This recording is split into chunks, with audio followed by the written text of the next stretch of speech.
Hello everyone, Anoop info 24 में आपका स्वागत है। इस वीडियो में मैं आपको पीएफएमएस से जो आप स्टेटस चेक करते हैं ट्रैक एनएसपी पेमेंट के थ्रू, उसके बारे में बताने वाला हूं कंप्लीट डिटेल के साथ। जब आप अपना ट्रैक एनएसपी पेमेंट के थ्रू पेमेंट स्टेटस चेक करते हैं तो आपका जो भी डिटेल दिखता है उसका क्या मतलब होता है, कौन से डिटेल में आपका अगर पैसा कब आएगा, आपका पेमेंट कब आ सकता है, क्या स्टेटस आपका दिखा रहा है, तो इसके बारे में भी बात करेंगे। तो चलिए वीडियो को स्टार्ट करते हैं। तो सबसे पहले मैं आपको बता दूं कि ट्रैक एनएसपी पेमेंट को आप कैसे चेक करेंगे अपना पीएफएमएस के थ्रू। तो आपको अपने क्रोम ब्राउज़र या जो भी ब्राउज़र यूज करते हैं वहाँ पे जाना है।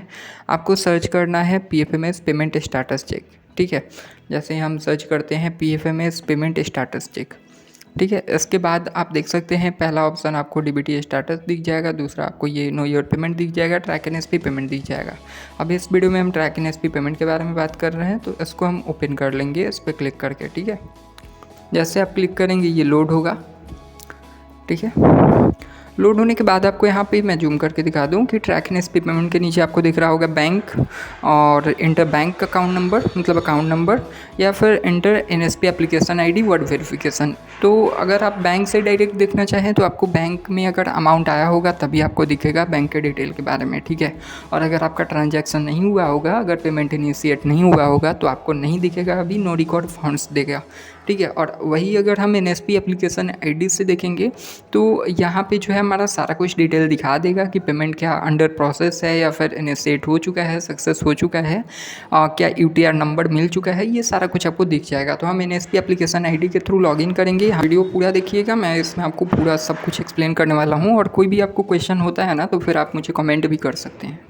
तो देखिए, अब जैसे ही मैंने यहाँ पर लॉगिन कर लिया है, अब आपको 2 बार ये बैंक नेम, अकाउंट नंबर, ये सारा कुछ आपको दिख रहा है। ठीक है, क्यों दिख रहा है? क्योंकि हमारा रिन्यूअल का है, प्रीवियस ईयर भी दिख रहा होगा और इस ईयर का भी है हमारा। तो अब इसको मैं स्टार्ट करता हूँ, एक्सप्लेन करता हूँ। ठीक है, तो यहाँ पे आपको दिख रहा होगा ये बैंक नेम हो गया आपका, यहाँ पे आपका अकाउंट नंबर होगा, फिर आपका बेनिफिशियरी नेम होगा, फिर आपका स्कीम नेम होगा।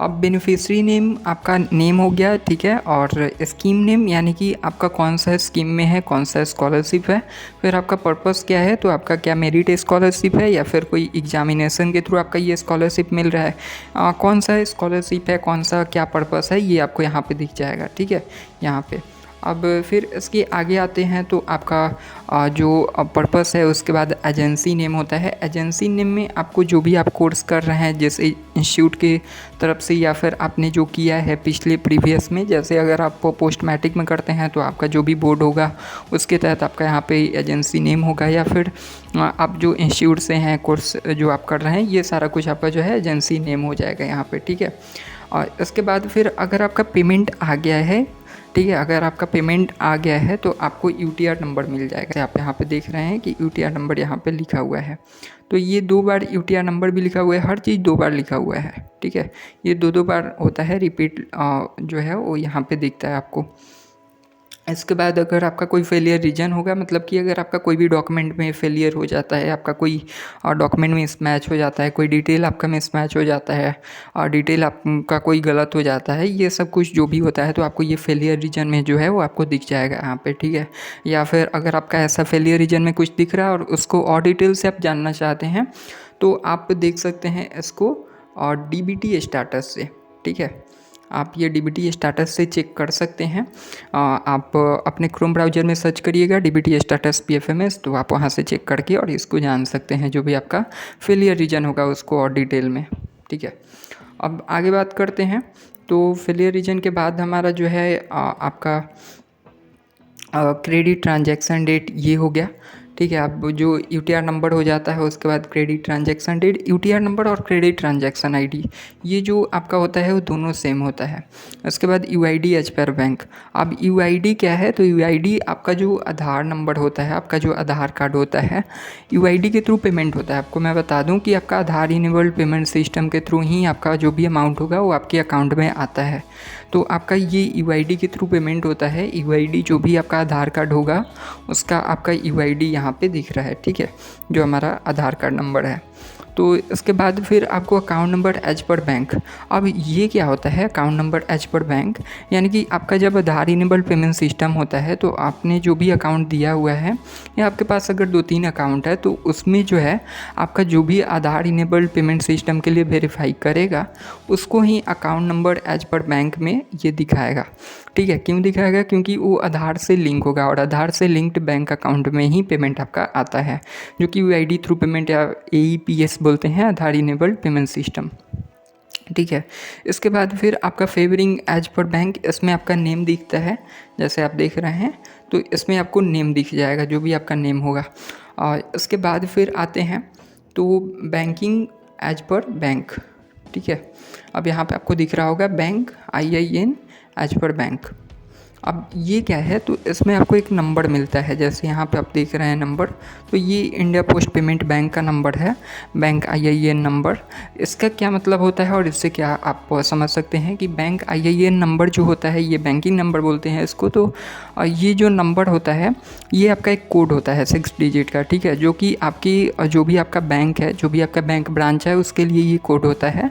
PFMS के पोर्टल पे ये कोड मतलब अपडेट होता है, वहाँ से आप चेक कर सकते हैं, या आप जब DBT स्टाटस चेक करते हैं तो वहाँ पे भी आपको ये कोड दिखता है जो भी आपका कोड होगा।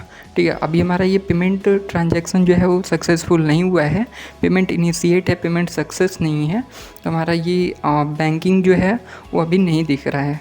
जब ये आपको दिखता है तो ये आप इसके थ्रू ये भी पता कर सकते हैं कि आपका कौन सा बैंक ब्रांच है, आपका कौन सा बैंक नेम है, और इसके बारे में आप बैंक डिटेल के बारे में इससे आप जान सकते हैं PFMS के साइट से। ठीक है, आप अपने ये बैंकिंग कोड से। तो इसके बाद फिर हम बात करते हैं अमाउंट। अब अमाउंट क्या होता है कि आपका जो भी स्कॉलरशिप है, जैसे स्कीम कोड हो गया है, आपका जो भी पर्पज़ था, मेरिट स्कॉलरशिप हमारा है, तो मेरिट स्कॉलरशिप जो भी हमारा है BSEB के थ्रू, तो उसका 12,000 है। ठीक है, तो ये 12,000 आपको दिख रहा होगा कि हमारा 12,000 है। ठीक है, अमाउंट जो आने वाला है अभी आया हुआ नहीं है, पिछली बार भी हमारा 12,000 ही था, ये रिन्यूअल का ID है, तो 12,000 पिछली बार का भी आपको यहाँ पे दिख रहा होगा। तो जो मेन है ये स्टाटस है। अब ये स्टाटस में 3-4 तरह की स्टाटस आपको दिखती हैं। शुरुआत में आपको पेमेंट पेंडिंग दिखाता है। ठीक है, कि आपका पेंडिंग है, यानी कि आपका जो भी प्रोसेस है वैलिडेट हो रहा है, अप्रूव हो रहा है, आपका जो अमाउंट है स्कॉलरशिप, ये सारा कुछ आपका प्रोसेस चल रहा है PFMS का। जैसे ये पेंडिंग वाला हटता है तो फिर आपका आता है payment under processing with ministry. Payment under processing with ministry का मतलब ये होता है कि आपका सारा कुछ अभी हो चुका है अमाउंट तक, अब आपका जो पेमेंट है वो PFMS के थ्रू प्रोसेस में है आपके बैंक ब्रांच में जाने के लिए। जैसे बैंक ब्रांच में आपका पेमेंट जो है वो चला जाता है तो पेमेंट इनिशिएटेड विथ बैंक लिखता है।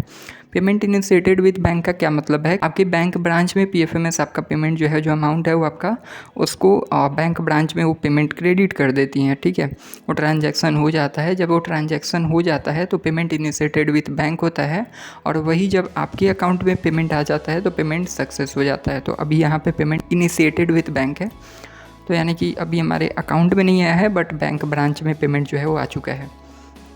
इसके बाद बात करते हैं क्रेडिट डेट और बैंक ट्रांजैक्शन डेट के बारे में। अब यहाँ पे काफ़ी लोगों को प्रॉब्लम आ रहा है। मैं पहले ये बता दूं कि बैंक ट्रांजैक्शन डेट जो होता है ये होता है कि आपका PFMS जो है आपके बैंक ब्रांच में जब पेमेंट करता है तो उसको बैंक ट्रांजैक्शन डेट बोलते हैं। ठीक है, यानी कि आपका जो PFMS है वो आपके बैंक ब्रांच में पेमेंट कर चुका है तो उसको बोलेंगे।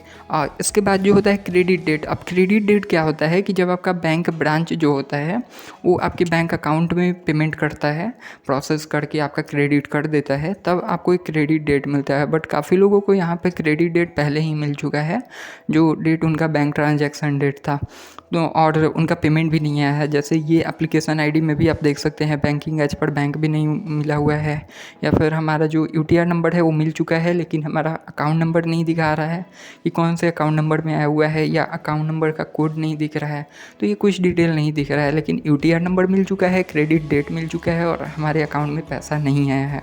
तो इसका मेन ये दिक्कत है कि आपका जो पेमेंट होता है, जैसे मैंने आपको बताया AEPS के थ्रू होता है, यानी कि आपका आधार लिंक्ड पेमेंट होता है। तो आधार लिंक पेमेंट में जो होता है ना वो आपका PFMS डायरेक्ट आपके बैंक ब्रांच में करता है, आपके पास नहीं करता है। ठीक है, बैंक ब्रांच आपका जो है वो आपके बैंक अकाउंट में आपका पेमेंट करता है वो प्रोसेस करके। तो ये जो है बैंक ट्रांजैक्शन डेट तो आपको पता होगा, क्रेडिट डेट में काफ़ी लोगों को प्रॉब्लम आ रही है। अब इसके लिए आप PFMS हेल्प डेस्क से बात कर सकते हैं।